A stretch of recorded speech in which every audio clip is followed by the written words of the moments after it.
How's it going, everyone? So in this video, I'm going to talk about how to build muscle step-by-step instant gains. So before I get started, please subscribe to my channel if you haven't already. I do appreciate the support, helps my channel grow. So how do you build muscle, you guys? Two things have to occur. One, you have to eat in a caloric surplus. So you have to eat more calories than what it takes to maintain your weight.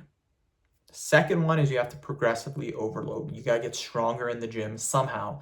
Doesn't necessarily mean lifting more weight. It can be doing more sets, more reps, increasing time under tension, increasing range of motion, decreasing rest periods between sets, doing supersets, trisets. It doesn't matter. There's lots of different ways to progressively overload.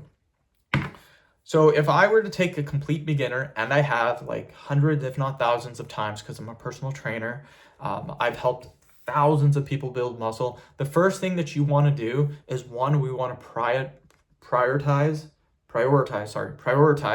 compound movements. So for beginners, squat, bench, deadlift, pull-ups, dips, those are all really, really good to start off with. The reason being is because you get the most bang for your buck. When you bench, you hit the chest, the shoulders, the triceps. When you deadlift, you hit the lower back, upper back, you hit your hamstrings, you hit your traps.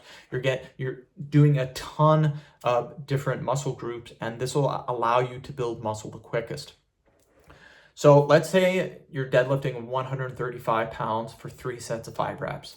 That's awesome. You do that on Monday. Let's say Wednesday you do it again.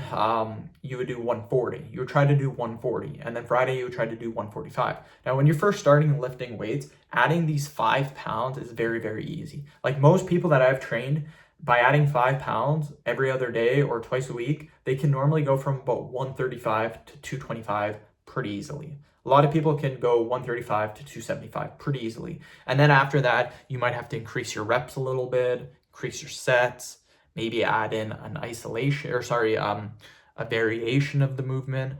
But that's how you can gain weight or gain muscle really, really quickly. What you want to do for calories is you need to eat slightly above your maintenance. So that's why it's important to track your calories when you're building muscle. So if you track your calories and you're like, hey, I need 3,000 calories to maintain my weight, I recommend eating about 3,200, 3,300 calories. This will allow you to gain about a couple of pounds, 2-3 pounds a month. You don't want to go too much. Like you don't want to eat 3,800 or 4,000 calories. You can do 35 if you want to, that's fine. 500 calories above maintenance, that's fine. But just understand you will gain a little more fat. That is how you build muscle, you guys, the basic version of it. It's a little more complicated, but that's basically how you do it. And the video. Thank you guys so much for watching.